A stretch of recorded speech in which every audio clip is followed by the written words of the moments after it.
Hello student, आज हम करेंगे कक्षा 11वीं फिजिक्स के प्रश्न बैंक के यूनिट 1, जिसमें दो पार्ट सम्मिलित हैं। पहला है भौतिक जगत और दूसरा है मात्रक एवं मापन। इसका पूरा सॉल्यूशन। चलिए शुरुआत करते हैं। हम यहाँ पर सबसे पहले प्रश्न पूछा है। यहाँ पहला, सही विकल्प का चयन कीजिए। सही विकल्प के चयन करने में पहला प्रश्न पूछा है, एक प्रकाश वर्ष का मान होता है। ऑप्शन दे रखे हैं 365 दिन, 3 गुणित 10⁸ मीटर, 9.46 गुणित 10⁻15 मीटर, और अगला है 1.5 गुणित 10⁻11 मीटर। तो जो प्रकाश वर्ष मात्रक होता है वो मात्रक होता है दूरी का, और एक वर्ष में प्रकाश जितनी दूरी तय करता है उस मान को हम बोलते हैं प्रकाश वर्ष। इसका जो सही उत्तर है वो है 9.46 गुणित 10⁻15 मीटर। अगला प्रश्न है दूसरा, एक AMU बराबर होता है। ऑप्शन दे रखे 1.6 गुणित 10⁻27 kg, 1.6 गुणित 10⁻27 g, 931 MeV और या उपरोक्त सभी। तो एक AMU बराबर होता है 1.6 गुणित 10⁻27 kg के। अगला है यहाँ पर, एक एंगस्ट्रॉम बराबर होता है 10⁻10 मीटर, 10⁻8 मीटर, 10⁻15 मीटर या 10⁻6 मीटर। इसका सही उत्तर है 10⁻10 मीटर। ये एक एंगस्ट्रॉम का मान होता है। अगला पूछा है कि संख्याओं 0.0053, 0.0530, 0.530 में क्रमशः सार्थक अंकों की संख्या है। जब भी दशमलव में सार्थक अंक पूछा जाता है तो दशमलव के जहाँ से शुरू होता है उससे पहले जितनी भी शून्य संख्या होती है उनको सार्थक अंकों में सम्मिलित नहीं किया जाता है। शून्य अंक से सार्थक अंकों की शुरुआत करते हैं। ऑप्शन दे रखा 2 3 3, 2 4 3, 4 4 3, 4 3 2। यहाँ हम देखते हैं तो इस पहली वाली जो संख्या है इसमें 0.00 इन शून्य संख्या है, इनको काउंट नहीं करेंगे। 5 और 3 काउंट करेंगे तो 2।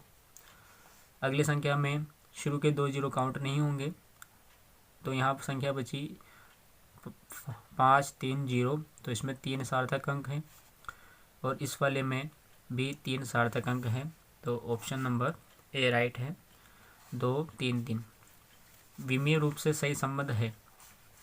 ऑप्शन दे रखे हैं के अनुक्रमानुपाती m²v² के अनुक्रमानुपाती 1/2 m²v के बराबर 1/2 mv² प्लस ma के अनुक्रमानुपाती mv²। यहाँ पर सही ऑप्शन है, सही उत्तर इसका के अनुक्रमानुपाती mv²। अगला प्रश्न पूछ रखा है यहाँ कि रिक्त स्थानों की पूर्ति कीजिए। पहला पूछा है कि किसी 1 सेंटीमीटर भुजा वाले घन का आयतन खालिस्तान घन मीटर के बराबर है। तो यहाँ पर जो भुजा दे रखी है इसको सबसे पहले हम मीटर में चेंज करेंगे। तो हम यहाँ करके देखते हैं।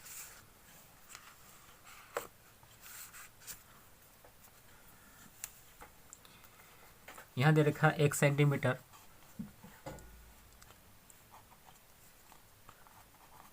और 1 सेंटीमीटर का मतलब होता है 10⁻−2 मीटर। आयतन पूछा है तो घन का जो आयतन होता है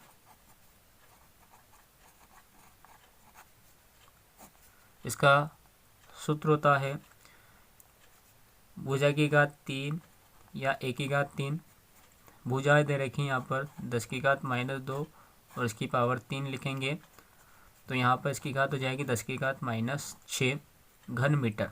तो इसका जो सही आंसर है वो आएगा 10⁻6। अगला है, कोई गाड़ी 18 किलोमीटर प्रति घंटे की चाल से चल रही है, 1 सेकंड में कितने मीटर चलेगी। सेकंड में पूछा है और मीटर में पूछा है। तो यहाँ पर हम 18 किलोमीटर प्रति घंटे को मीटर और सेकंड में बनाते हैं, तो 18 किलोमीटर को मीटर में चेंज करेंगे तो ये बनेगा 1000 प्रति घंटा है। तो 1 घंटे में 60 मिनट होते हैं और 60 मिनट के अलावा 1 मिनट में 60 सेकंड होते हैं। यहाँ हम हल करेंगे, 2 शून्य से 2 शून्य यहाँ काट देंगे, 6 3 18, 3 दूना 6, 2 5 10, तो यानी कि आएगा 5 मीटर प्रति सेकंड। तो 1 सेकंड में जो वस्तु है यह 5 मीटर चलेगी। अगला है कि 1 kilogram metre square second minus 2 बराबर gram centimetre two second minus 2 में बदलना है इसे। तो देखिए यहाँ पर किलोग्राम ग्राम में चेंज हो रहा है, मीटर सेंटीमीटर में चेंज हो रहा है, सेकंड किसी में भी चेंज नहीं हुआ, तो हम इसको चेंज करके देख लेते हैं। 1 kilogram metre square second minus 2, तो 1 एज इट इज़, किलोग्राम को ग्राम में बदलना है, तो 1 किलोग्राम में 1000 ग्राम होते हैं, तो इंटू 1000 इंटू मीटर की घात 2 है, और सेंटीमीटर तो मीटर में होते हैं 100 सेंटीमीटर, तो 100 की घात हो जाएगी 2, है ना। और ये मान बदल जाएगा हमारा gram metre square centimetre second minus 2 में। तो यहाँ होगा 1000 इंटू 10,000, तो यहाँ पर 1 2 3 4 5 6 7 घात आ जाएगी 10 की, तो उसका सही आंसर होगा 10 की घात 7 gram centimetre square second minus 2।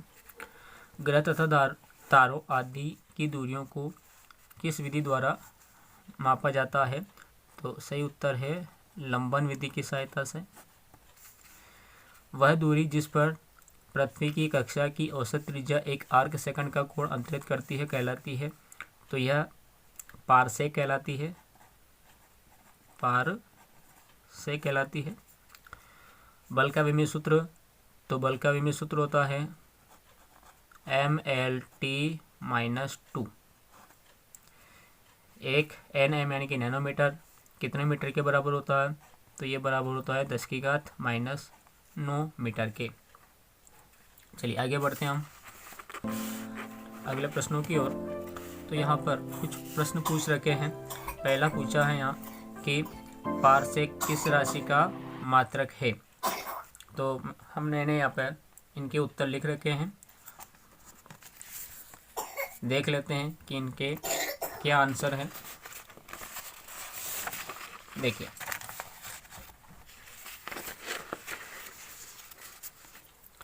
पहला है कि पारसेक किस राशि का मात्रक है? तो पारसेक दूरी का मात्रक होता है। अगला है कि निरपेक्ष त्रुटि क्या होती है? तो निरपेक्ष त्रुटि की हमें परिभाषा लिखनी है।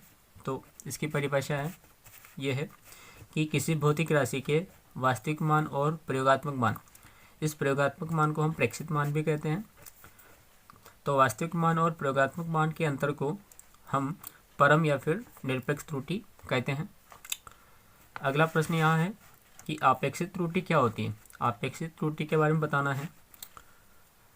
तो इसकी परिभाषा है कि किसी भौतिक राशि के विभिन्न प्रेक्षणों की माध्य निरपेक्ष त्रुटि का भौतिक राशि के वास्तविक मान के साथ अनुपात जब हम निकालते हैं तो उसको आपेक्षिक त्रुटि कहते हैं। यानी कि जब बहुत सारे माप लिए जाते हैं, उनकी माध्य निरपेक्ष त्रुटि निकाली जाती है और वास्तविक मान के साथ अनुपात ज्ञात किया जाता है, तो उसे आपेक्षिक त्रुटि कहते हैं। अगला है यादृच्छिक त्रुटि का निवारण किस प्रकार किया जाता है? तो देखिए, यादृच्छिक त्रुटि का निवारण करने के लिए हम प्रेक्षणों की संख्या बढ़ा देते हैं और उनका मध्यमान ज्ञात कर सकते हैं। तो इसका उत्तर हो जाएगा कि यादृच्छिक त्रुटि का निवारण प्रेक्षणों की संख्या को बढ़ाकर मध्यमान ज्ञात करके किया जा सकता है। अगला देखिए, अल्पतमांक त्रुटि का निवारण किस प्रकार किया जा सकता है? तो अल्पतमांक त्रुटि का निवारण हम निम्न प्रकार से कर सकते हैं। पहला, प्रयोगात्मक तकनीकी में सुधार करके इस त्रुटि को कम किया जा सकता है। उच्च परिशुद्धता वाले उपकरणों का प्रयोग करके भी इस त्रुटि को कम कर सकते हैं, या फिर प्रेक्षणों को कई बार दोहराकर और उनका अंकगणितीय माध्य निकालकर भी हम इस त्रुटि को कम कर सकते हैं। अगला देखिए, पूछा है कि किसी वर्नियर यंत्र के मुख्य स्केल के एक खाने का मान 1 मिलीमीटर है तथा वर्नियर पर खानों की संख्या 20 हो तो इसका अल्पतमांक ज्ञात कीजिए। देखिए, अल्पतमांक ज्ञात करने के लिए सूत्र होता है कि वर्नियर यंत्र का अल्पतमांक बराबर मुख्य स्केल के एक खाने का मान बटा वर्नियर स्केल पर खानों की संख्या। तो एक खाने का मान 1 मिलीमीटर दे रखा, 1 बटा मुख्य वर्नियर स्केल पर खानों की संख्या तो यहाँ दे रखा है 20, तो बटे 20 किया, अनुपात निकाला, डिवाइड किया से, तो ये आ गया 0.05 मिलीमीटर। यहाँ देखिए, अगला पूछा है प्रश्न कि 120210 में सार्थक अंकों की संख्या कितनी है। यहाँ पर जो अंक दे रखा है वो हमने लिखा है ना, 120210 में सार्थक अंक, तो जब यहाँ पर संख्या दे रखी है तो यहाँ अंक गिनते हैं, तो अंक यहाँ पर कुल 6 हो रहा है, लेकिन लास्ट की जो 0 होती है उसको काउंट नहीं किया जाता सार्थक अंकों में। तो यहाँ पर जो सार्थक अंक हो जाएंगे 1 2 3 4 5, तो 5 इसके सार्थक अंक हैं। अगला देखिए, बल का मात्रक प्रश्न देख लेते हैं क्या पूछा है।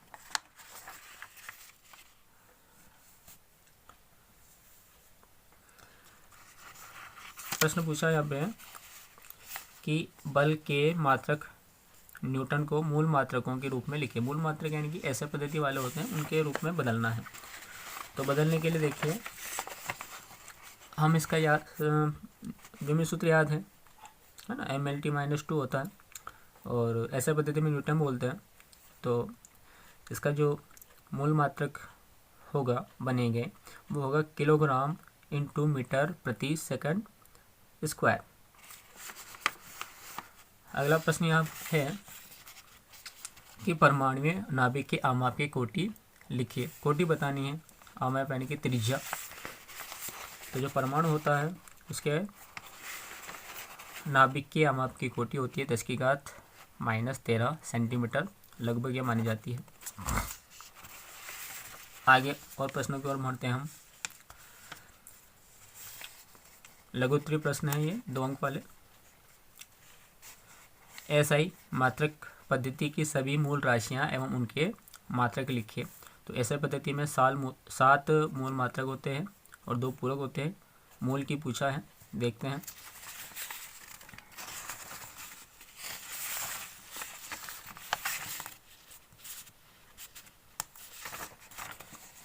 अब यहाँ पर जो मात्रक है ऐसे पद्धति के वो हमने लिखे हैं, मूल राशियाँ और उनके मात्रक। राशि होती है द्रव्यमान, इसका मात्रक होता है किलोग्राम। लंबाई मीटर होता है। समय सेकंड। ताप केल्विन मात्रक होता है इसका। अगला है विद्युत धारा या सीधा धारा भी बोलते हैं, एम्पियर। पदार्थ की मात्रा मोल और ज्योति तीव्रता, इसका मात्रक होता है कैंडेला। ये 7 मूल राशियां हैं और ये इनके मात्रक हैं। अगला प्रश्न देखिए, पहले हम यहाँ पर जो प्रश्न उत्तर है उनके बारे में देख लेते हैं, बाद में जो डेरिवेशन या न्यूमेरिकल टाइप है उनको हम करेंगे। तो यहाँ पर अगला प्रश्न पूछा है कि ये भौतिकी का एक प्रसिद्ध संबंध है।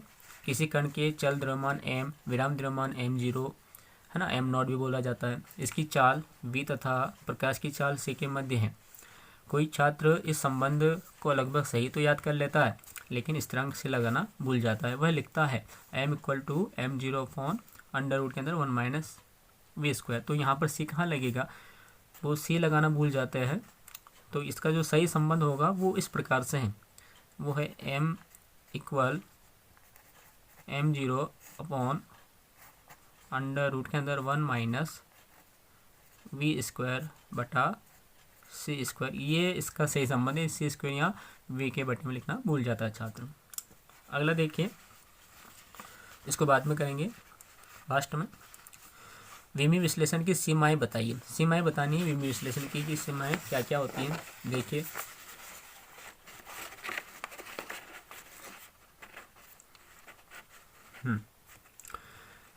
दो नंबर के लिए थी तो इसलिए हमने दो सीमाएं यहाँ लिखी हैं। पहली है कि इनके द्वारा हम विमाहीन नियतांकों के मान ज्ञात नहीं कर सकते हैं। दूसरा, यदि कोई भौतिक राशि 3 से अधिक मूल राशियों पर डिपेंड करती है, निर्भर करती है, तो उनके बीच हम संबंध स्थापित नहीं कर पाते हैं विमी विश्लेषण के द्वारा। अगला प्रश्न हम देखते हैं यहाँ, विमी विश्लेषण के उपयोग लिखे। विमी विश्लेषण के उपयोग बताने हैं। देखिए, हमने दो उपयोग यहाँ लिखे हैं। पहला, किसी भौतिक राशि का मात्रक ज्ञात करना, है ना। मात्रक हम ज्ञात कर सकते हैं इस विमी विश्लेषण के द्वारा। अगला उपयोग इस था कि किसी भौतिक राशि के मात्रक को एक पद्धति से दूसरी पद्धति में बदलना। तो MKS को CGS में, CGS को SI में, FAPS में आदि पद्धतियों में हम इसके द्वारा बदल सकते हैं। देखिए, अगला प्रश्न यहाँ है। तो जो प्रश्नोत्तर थे इसके हो गए। अब न्यूमेरिकल और डेरिवेशन कुछ बचे हैं यहाँ। तो ये देख लीजिए, एक प्रश्न 5वां है यहाँ।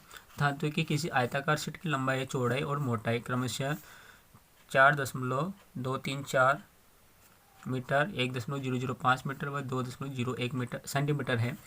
उचित शीर्षक सार्थक अंकों तक शीट का आयतन ज्ञात कीजिए। तो यहाँ पर हम लंबाई, चौड़ाई और ऊंचाई जो दे रखी है वो मान लेते हैं। मोटाई को हम ऊंचाई बोल सकते हैं यहाँ पर, क्योंकि आयतन ज्ञात करना है। तो आयतन का फॉर्मूला होता है लंबाई गुणित चौड़ाई गुणित ऊंचाई, ये फॉर्मूला है। तो यहाँ पर लंबाई दे रखी थी 4.234 मीटर, चौड़ाई दे रखी है 1.005 मीटर और ऊंचाई यानी कि जो मोटाई थी वो दे रखी है। यहाँ पे मोटाई दे रखी। अब चूंकि ये सेंटीमीटर में दी थी 2.01 सेंटीमीटर, तो जो 1 सेंटीमीटर होता है उसमें 0.01 मीटर होता है। तो यानी कि जो दशमलव था उसको हमने पहले लिख दिया, बढ़ा दिया इसको। तो इसको मीटर में चेंज किया तो ये हो गया 0.0201 मीटर। फॉर्मूला ये था, है ना। हमने ये वैल्यू लिखी यहाँ पर, और इन तीनों का जब हम मल्टीप्लाई करेंगे, इंटू करेंगे, तो हमें प्राप्त होगा 0.0855289170। लेकिन हमें इतना बड़ा आंसर तो लिखना नहीं है, है ना। हमें प्रश्न में पहले बोला है कि सार्थक अंक का प्रयोग करके उचित सार्थक अंक तक ही हमें आयतन ज्ञात करना है। तो उचित सार्थक अंक देखते हैं। तो देखिए, यहाँ पर जो इसकी लंबाई दी थी उसमें 1 2 3 4 सार्थक अंक थे। यहाँ पर 1 2 3 4 सार्थक अंक इसमें भी थे। लेकिन जो सेंटीमीटर था, इस सेंटीमीटर में केवल 3 ही सार्थक अंक है। शुरू के 0 काउंट नहीं होंगे सार्थक अंक में। तो 1 2 3 सार्थक अंक है। तो यहाँ सबसे कम सार्थक अंक इसमें है 3। तो हमें आंसर जो लाना है वो भी 3 अंकों तक ही लेके आना है। तो देखिए, शुरू के 2 0 यहाँ पे काउंट नहीं होंगे। तो 1 2 3 है, मतलब कि हमें जो आंसर है वो यहाँ तक ही देना है। तो हमारा आंसर होगा इसका 0.0855 घन मीटर, ये इसका आंसर होगा। अब जो सवाल बच्चे इसके वो हम करते हैं ना। 2 सवाल और बच्चे इसके। एक तो ये है, ये सरल लोलक वाला, और एक यहाँ बचा है ये 6 नंबर वाला, है ना। करते हैं इसको।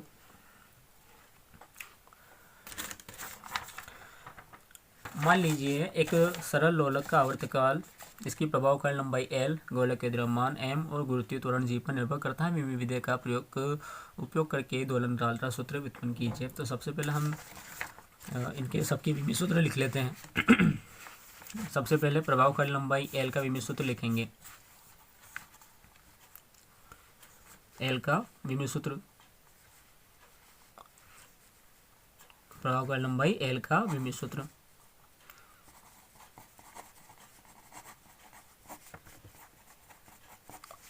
तो L का विमी सूत्र हम लिखेंगे यहाँ। तो ये होता है m0 L T0 द्रव्यमान का लिखेंगे हम, m का विमित सूत्र लिखेंगे हम यहाँ पर, तो ये होता है mL0 T0। जी का विमित सूत्र लिखेंगे गुरुत्वीय त्वरण का, तो गुरुत्वीय त्वरण जी का विमित सूत्र होता है m0L_T-2। और आवर्तकाल यानी कि टी का विमित सूत्र हम लिखेंगे यहाँ पे, तो टी का विमित सूत्र हो जाएगा m0L0T। ये सबके विमित सूत्र हमने लिखे। अब यहाँ दिया था कि इसका जो आवर्तकाल है टी, ये डिपेंड करता है एल पर, एम पर, जी पर। तो हमें नहीं पता है कि इसकी पावर कितनी आएगी, तो हम यह मानते हैं कि टी जो अनुक्रमानुपाती होता है ये होता है एल एक्स, यानी कि इसकी पावर एक्स, एम की पावर वाई और जी की पावर जेड, है ना। यह समीकरण नंबर 1 है। यहाँ पर हमें मान निकालना है। अनुक्रमानुपाती का चिन्ह हटाते हैं तो एक नियतांक आता है, तो हमने मान लिया कि वो नियतांक है यहाँ पे के। इसकी साथ में ये रहेंगे एल की पावर एक्स, एम की पावर वाई और जी की पावर जेड। के तो विमाहीन राशि होता है ना, के इक्वल टू विमाहीन।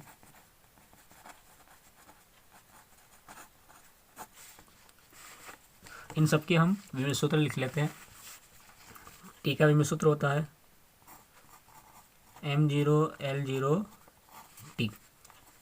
एल का होता है m0L_T0, पावर एक्स होगी इसकी। एम की पावर यानी कि mL0T0, इसकी पावर वाई, और जी यानी कि m0L_T-2 की पावर जेड। आगे तो यही चलेगा। m0L0T, आधार समान है, घातें जुड़ जाएगी।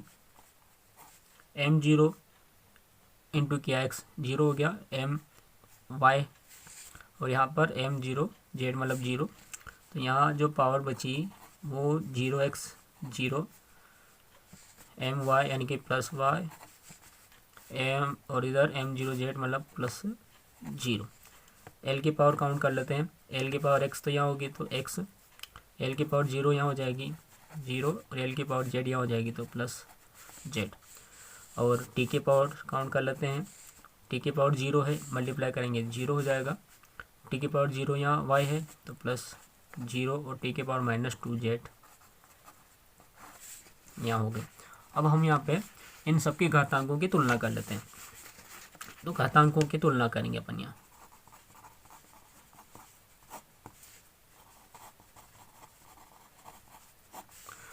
तो जब हम इनके घातांकों की तुलना करेंगे, है ना, एक स्टेप बढ़ा सकते हैं चाहे जोड़ के। तो यहाँ देखिए, इस m की पावर 0 + y + 0 इनकी y बची, और इस की तुलना हम करेंगे 0 से, m0, तो यानी कि जो y है उसका मान आ गया 0। यहाँ l की पावर x + z बची, तो x + z equal to l की पावर यहाँ 0 है, 0 लिख दिया हमने, और t की पावर -2z, तो -2z का कंपेरिजन हमने किया t की पावर के साथ, यहाँ कुछ नहीं है 1 है तो 1, तो हमके पास y का मान आ गया। खाली x और z का मान चाहिए, तो सबसे पहले हम z का मान निकाल लेते हैं। इस -2 को इधर भेजेंगे तो z इक्वल टू होगा -1/2। देखिए z का मान भी आ गया, और x + z है तो इस z का मान यहाँ लिखते हैं हम, तो x प्लस और -1/2 बराबर 0। इसको उधर भेजेंगे तो ये बन जाएगा x बराबर 1/2। देखिए हमारे पास इन सब के मान आ चुके हैं। इन सारे मानों को हम लिखेंगे समीकरण नंबर 1 में। जब समीकरण नंबर 1 में इनके मान लिखेंगे तो हमें प्राप्त होगा t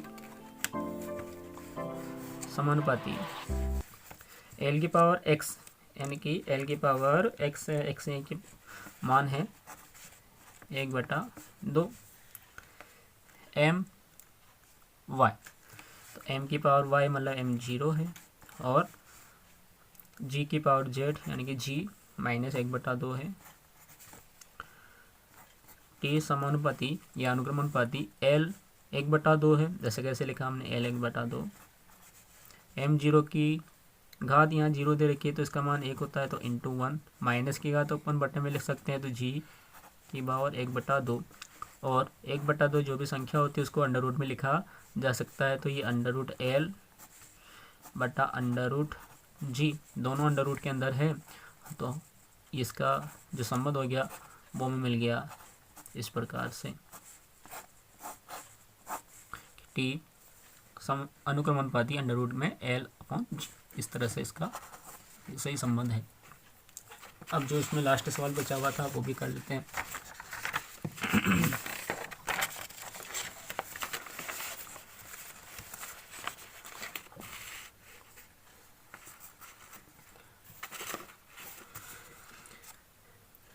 देखिए यहाँ इसको इसमें कर लेते हैं। देखिए, किसी भौतिक राशि का मान निम्नानुसार दे रखा है, P equal to A square B बटा अंडर रूट में सी दे रखा है। यदि ए बी सी के मापन में क्रमशः 1%, 2% और 4% की त्रुटि है तो पी में प्रतिशत त्रुटि कितनी होगी। देखिए सिंपल सा है ये। यहाँ पी इक्वल दे रखा है ए स्क्वायर बी अंडर रूट सी है, मतलब हम सी को इस प्रकार से लिख सकते हैं। तो पी की प्रतिशत त्रुटि निकालनी है, तो पी की प्रतिशत त्रुटि, तो यहाँ पर जो उनकी घातें हैं वो उनकी गुणांक में आ जाएगी। ए की घात 2 है तो 2 इंटू ए की प्रतिशत त्रुटि